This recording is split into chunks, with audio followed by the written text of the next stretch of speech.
Assalamualaikum warahmatullahi wabarakatuh. Melalui video ini kita akan belajar sholat khusyuk dalam bentuk tutorial praktek pelatihan sholat khusyuk dari takbiratul ihram sampai salam.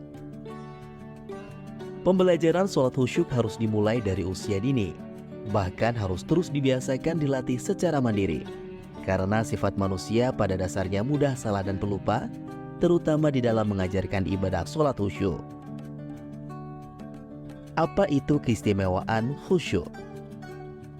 Jika seseorang dapat khusyuk dalam sholatnya, maka segala keajaiban sholat akan tersingkap dan ia akan mendapatkan manfaat dari sholatnya.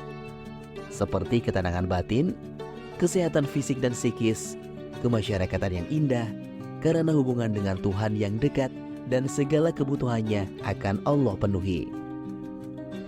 Sholat yang khusyuk akan membentuk karakter yang baik atau akhlakul karimah. Bagaimana cara merubah sholat menjadi khusyuk? Merubah sholat dari yang semula sekedar sholat formalitas untuk menjadi khusyuk itu memang sulit. Jalan satu-satunya adalah dengan cara membiasakan terlebih dahulu dengan setengah memaksa. Marilah dalam tutorial sholat khusyuk ini kita mengikuti tahapan-tahapan sholat khusyuk. Yaitu, pertama, sepanjang sholat hendaknya berusaha paham terhadap bacaan-bacaan dalam sholat. Kedua, belajar menghayati makna gerakan-gerakan dalam sholat. Ketiga, senantiasa mengingat rokaat keberapa sedang berdiri dan urutan-urutannya. Penghayatan makna gerakan dan bacaan-bacaan dalam sholat. 1. Takbiratul ihram. Takbiratul ihram atau bacaan Allahu Akbar. Bacaan ini merupakan sebuah pengakuan bahwa Allah lah yang maha besar. Mari berlatih ucapkan Allahu Akbar dengan penghayatan penuh sampai kita benar-benar bisa merasakan kemahabesaran Allah. Allahu Akbar, Allah maha besar. 2. Doa iftitah. Iftitah, sesuai dengan namanya, adalah doa pembuka dalam sholat. Sama seperti takbiratul ihram, ia merupakan serangkaian pengakuan yang jujur atas kebesaran Allah Subhanahu wa Ta'ala. 3. Surat Al-Fatihah. Surat Al-Fatihah adalah surat pertama dalam Al-Quran yang sering disebut sebagai induknya Al-Quran atau Ummul Quran. Dalam sholat, surat ini menjadi rukun sholat. Surat Al-Fatihah berisikan dialog hamba dengan Tuhan. Mari kita pahami, kita hayati, dan tadaburi. Bismillahirrahmanirrahim. Cobalah perhatikan dengan seksama inti isi doa dalam surat Al-Fatihah ini. Antara lain, keinginan untuk menggantungkan segala urusan kepada Allah, permohonan keselamatan di hari pembalasan atau kiamat, keinginan untuk mendapatkan hidayah jalan yang benar, dan keinginan agar terhindar dari kemurkaan Allah. Perlu dipahami bahwa ketika seseorang membaca surat Al-Fatihah, Allah menjawab.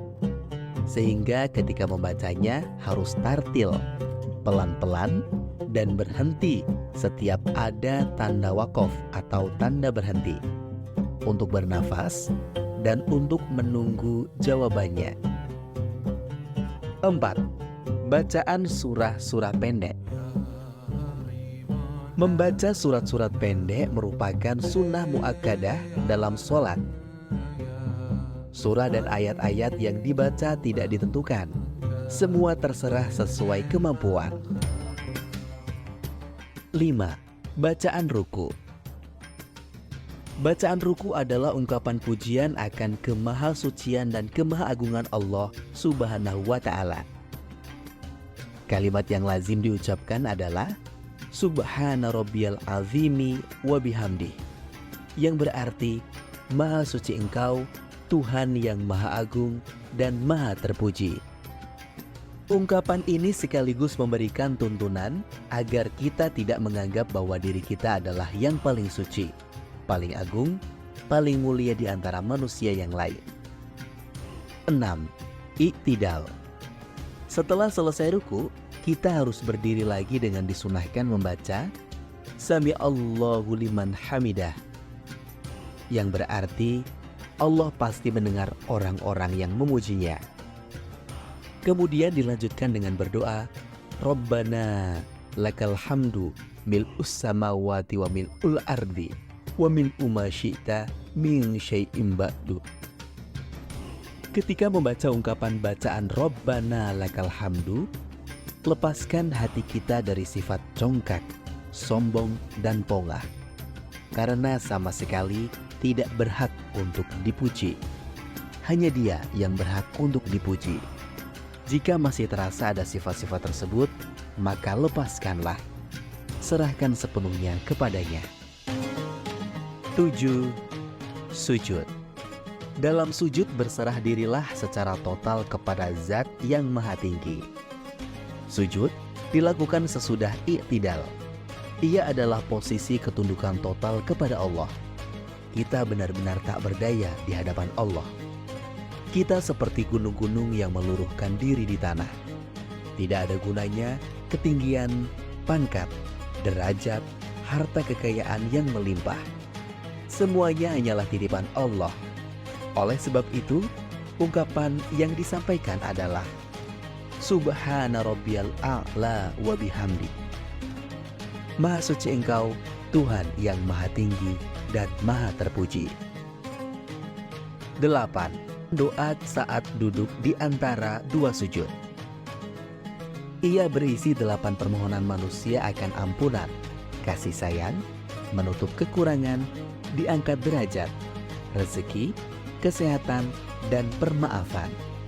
Maka doa yang dibaca adalah Rabbil firli warhamni wajburni warfa'ni warzuqni wahdini wa'afini wa'fu anni. Tuhanku, ampunilah aku, kasihanilah aku, tambahlah kekuranganku, angkatlah derajatku, berilah aku rizki, berilah aku petunjuk, berilah aku kesehatan, dan ampunilah aku. 9. Tasyahud. Dikatakan tasyahud karena di dalam bacaan ini terdapat syahadat. Ini sekaligus menegaskan kesetiaan kita kepada Allah antara manusia dan Tuhan serta Rasul-Nya. Selain itu, ia berbentuk dialog yang cantik antara manusia dengan Tuhan. 10. Salam. Mengucapkan doa keselamatan untuk orang lain dengan cara menengok ke kanan dan ke kiri sebagai pertanda bahwa sholat telah selesai. Bacaan yang dibaca adalah salam secara lengkap. Assalamualaikum warahmatullahi. Demikianlah, sholat telah menghubungkan kita dengan Tuhan dan dengan sesama ciptaannya. Pada akhir sholat setelah salam, munculkan perasaan khauf dan roja, yaitu takut sholat tidak diterima oleh Allah Subhanahu wa Ta'ala, tetapi juga tetap berharap-harap diterima olehnya. Membayangkan kesalahan-kesalahan dalam sholat dengan memohon ampunan dan mengingat yang baik-baik dalam sholat dengan mensyukurinya. Terima kasih Anda telah menonton tutorial sholat khusyuk. Semoga bermanfaat. Wassalamualaikum warahmatullahi wabarakatuh.